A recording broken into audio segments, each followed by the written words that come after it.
Di dalam short dokumenter ini, cerita dari seorang anak bangsa yang bernama Tatiana Ananda Mannering, Ted Manners, di mana dia adalah anak kedua dari saya bersama dedinya yaitu Andrew John Mannering.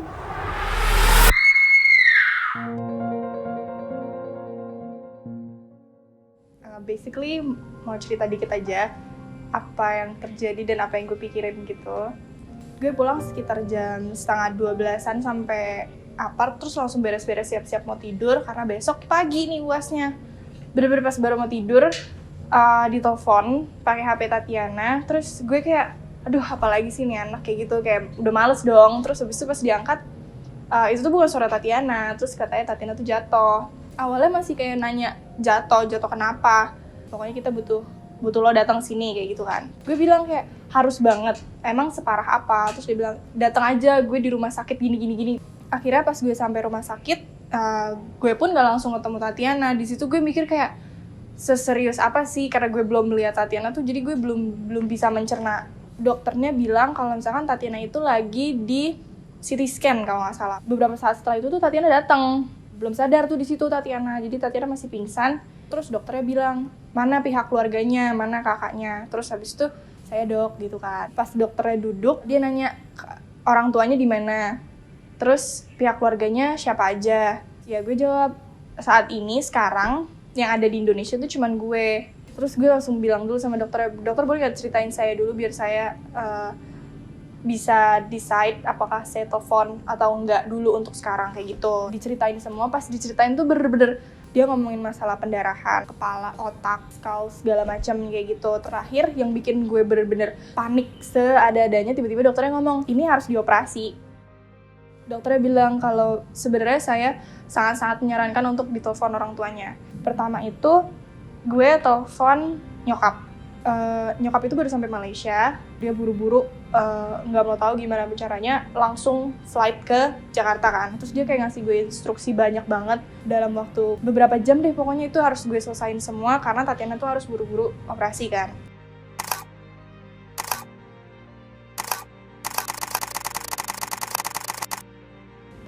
Selama perjalanan itu berlangsung, saya bisa memimpin energinya saya, kesadaran saya, dan saya tetap terhubung dengan Nicola, terhubung dengan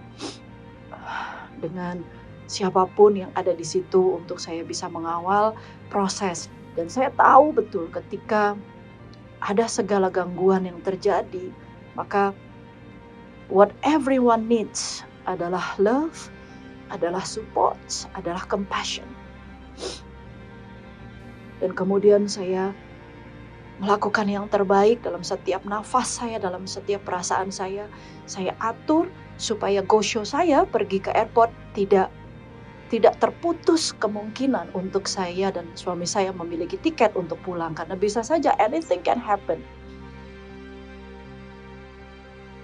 Urusin semua kayak Pak Oji, masalah dokumen yang harus dibawa dan dikumpulin, gue langsung telepon bokap gue. So early Saturday morning, I hear my phone at 5 a.m. in the morning. I hear my phone vibrating. Sort of half asleep. I stir a little bit. I hear it, but it stops. Then I hear it again, vibrating, and I wake. I stir, and I look over, and I realise that it's Nicola, and I pick up immediately because for her to be calling at that time was quite odd. And straight away, I knew that. I thought there may be something wrong. Sure enough, when I spoke to Nicola, she was obviously very upset. She was distressed, and she had to tell me that Tatiana had a fall, a serious fall. She was in the hospital. She was unconscious, and she was in a serious considered need to have emergency surgery. Obviously, I was shocked. I just couldn't believe what I was hearing, and Nicola was obviously stressed having to tell me this news. We quietly, calmly collected our thoughts, and then I asked for Nicola to let me speak to the doctor that been handling Tatiana's admission. The doctor came on the phone. He spoke very clearly and concisely about Tatiana's condition. He made it very clear that she was in a serious way, that she had a lot of bleeding on her brain and a lot of pressure had built up, and she needed to have emergency surgery to save her life. This was shocking. I couldn't believe what I was hearing. It was like the worst nightmare. I thanked the doctor and I immediately went and woke up my wife, and we organised the earliest possible flight for me to get to Jakarta. And within an hour and a half, I was at the airport ready to fly out. Fortunately, the plane was delayed, and then it was a 5 or 6 hour flight. Had to go via Bali. That was an extremely troublesome, stressful time being on that flight, not getting any news, and just waiting to get to Jakarta so that I could know more that was happening with my daughter. In Bali, I touched down. I was able to get some text messages from Tatiana's mother, Ao. And the text messages were very distressing because the prognosis was not good. I was sent photos of X-rays, clearly showing not just a small fracture, but a very large crack in Tatiana's skull. And the doctors have made it clear that this emergency surgery is quite risky. So finally, I boarded the flight to Jakarta. Thankfully, Nicola met me at the airport. It was all kisses and hugs and tears when we met. And then we jumped in the car and we made our way to Jakarta and the Mayapada Hospital, where Tatiana was in surgery. I had to fight through Jakarta traffic, which just extended the delay, and the anxiety was building constantly, especially as I got closer to the hospital. Finally, I arrived and we went up to the intensive care unit and met with Tatiana and Nicola's mother, Ao, and their stepfather in the lobby. And exhausted, full of anxiety and concern, I sat down and they shared with me Tatiana's situation, including photos of the operation. Her operation had been completed. She was in intensive care, but thankfully she had made it through the operation, the surgery. But the news wasn't all good. The doctor had clearly explained and shown that Tatiana's hemorrhaging was severe, and she had a lot of blood clots that most likely would lead to potential brain damage in one form or another.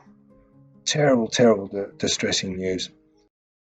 Okay, so if we talk about this damage, what area is that likely to impact? It can motoric on the other side. Okay, motoric. On the right side. Not language, not emotion. Sometimes to understand. Critical thinking. Okay. The CEO of the brain. Yeah. And then on this side, the motoric, and then the frontal here.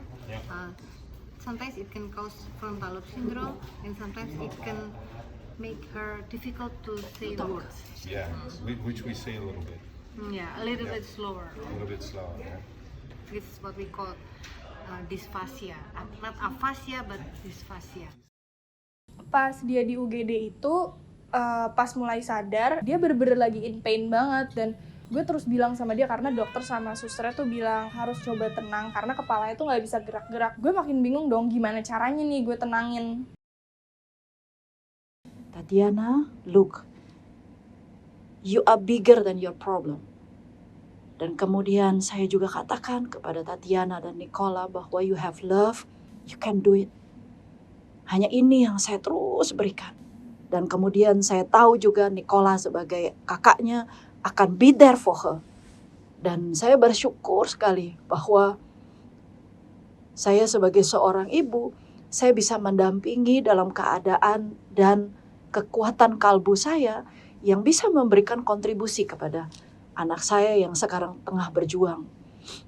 Akhirnya ketika saya sampai di hospital, kita bertemu dengan dokter, dan kemudian ketika dokter mengatakan bahwa cederanya berat dan kemudian frontal lobe-nya terkena injured, kemudian bagaimana possibility-nya. Pada saat itu saya tidak sama sekali goncang dalam keyakinan saya bahwa no, saya betul-betul tahu Tatiana, because part of her soul is mine, part of her feelings is inside in my DNA. Saya tahu betul bahwa dia kuat dan dia bisa get through it. Tidak ada rasa saya ragu bahwa Tatiana tidak bisa menghandle ini. Dari semua proses, dari apa yang saya lakukan dan bersama-sama dengan Daddy Andrew, Nicola, kemudian suami saya Izzy, kemudian juga sahabat saya Wisnu Prayuda, sahabat-sahabat Tatiana dan Nicola, saya dihadapkan oleh suatu kehidupan yang mana this is the real life. I was so scared. I don't know what was happening to me, and no matter how hard I survive, it does hurt. The possibility of not being able to talk and write well was the biggest shock for me because all I want to do is to create music. And at this point, I was just too scared to face reality. Look the difference. This is today. This is yesterday. Wow. Yesterday it was difficult, yeah? Hospital. Tekan lagi, 1, tekan lagi, 2 lagi, 3, 4, depan, kiri, tekan lagi, angkat, tembak ke saya. Landscape is good for film. Ida, Ade, Ode, Dudi, Bude, Badu, Badut. Bedo, Bedu, Debu, Doci, Coda, Didi, Dede, Dodo, Dadu, Dodi, Dia, Dai, Doa. Sebuah lingkaran tertutup. Sebentar dulu sampai selesai dulu. Gambarkan sebuah lingkaran tertutup baik. Kemudian letakkanlah angka-angka di dalamnya sesuai dengan posisinya masing-masing dan menunjukkan waktu pukul 11:10. Silakan.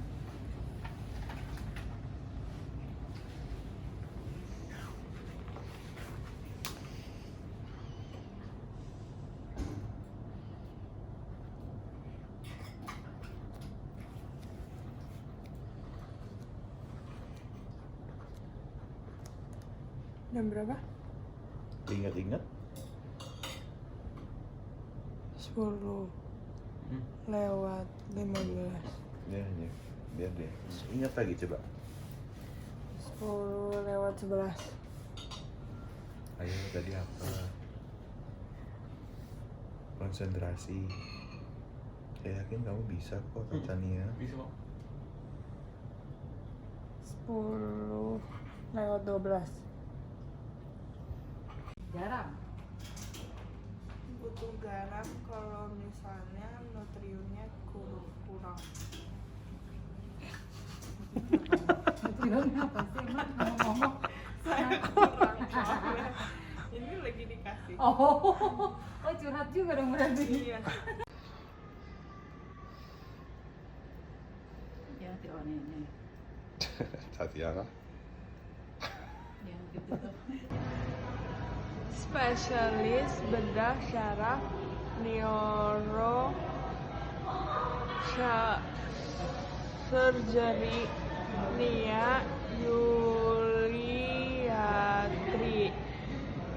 Gibran Adi Tira Wibawa. Fantastic. These are the doctors that did your surgery, yeah? Hebat.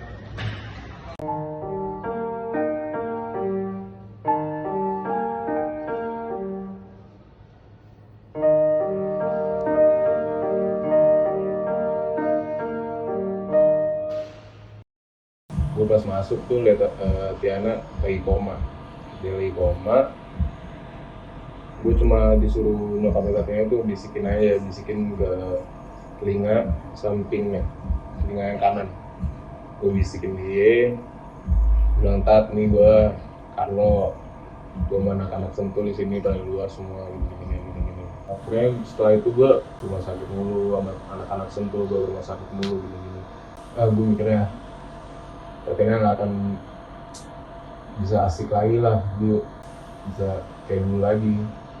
Gue selama di rumah sakit tuh gue ajak ngobrol terus, gue ajak ngobrol kayak buat inget-inget gitu, terus ajak ngobrol, bikin dia ketawa gini.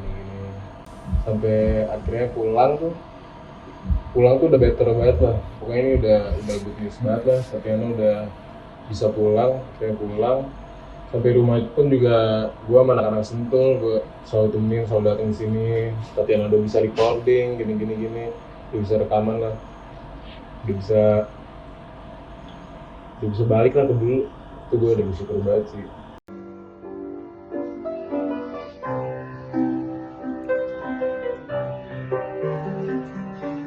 Gue harus ngeliat adik gue dalam kondisi kayak gitu. Bener-bener nggak kebayang aja sih, gue juga nggak bisa naruh di kata-kata kayak gimana rasanya gue, tapi tuh gue bener-bener takut banget. Gue nggak bisa bayangin, gue nggak bisa nemu kata-katanya, tapi gue bener-bener takut banget karena gue kira gue bakal kehilangan adik gue.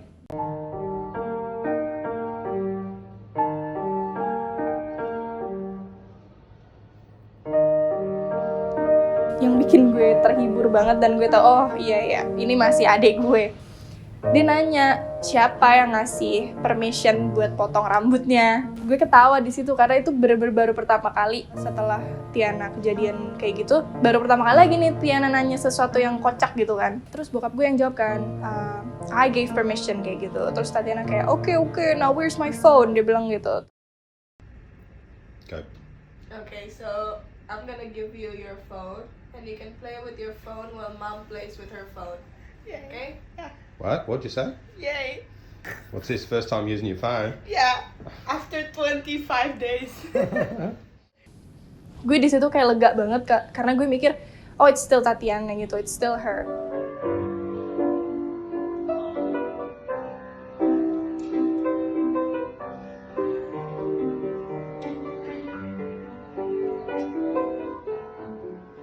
My most significant observation was on Tatiana.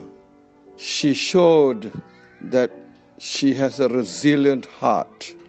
She showed her fighting spirit to survive, even under great pain.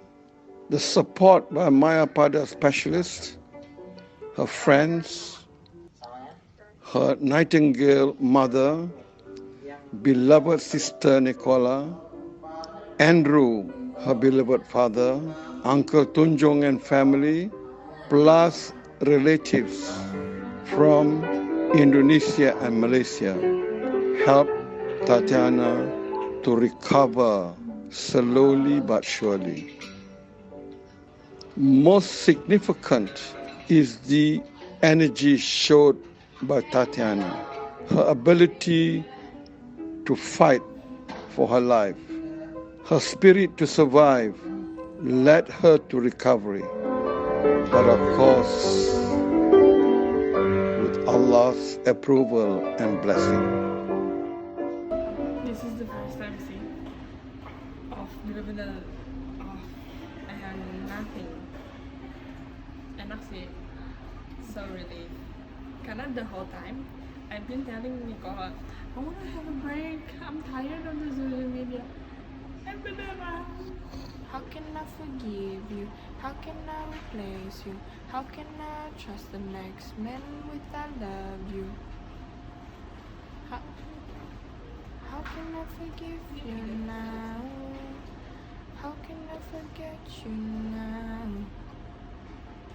Is that Rocky? I forgot, that's it. Who the hell is she? I give you loyalty. I give you honesty. I give you wanna go, man. Should be giving me blackout. Gue di sini produsernya Tiana Menering yang mengejarkan EP Tiana Menering. Gue dipanggil ke sini kayak speechless gitu kenapa Tiana manggil gue, dan di situ gue kaget ngelihat dia pun kayak botak gitu, dan gue speechless. Gue tanya-tanya, ternyata dia abis jatuh dan mau mengejarkan EP ini karena mau menceritakan dia hidup dia dan dia itu jatuh kenapa. Dan gue rasa ini EP dan album tersulit yang pernah gue kerjakan karena ini banyak versi berbeda, banyak versi yang beda, dan mungkin gue bakal susah mixing masternya, tapi gue yakin ini bakal bagus banget. Jadi ditunggu kelanjutannya. Cause I don't wanna be gone, I've been fighting for so long. Hope I can be back before dawn. On the way home, you're not alone. What can I say? Gotta admit I was stressed out. What can I say?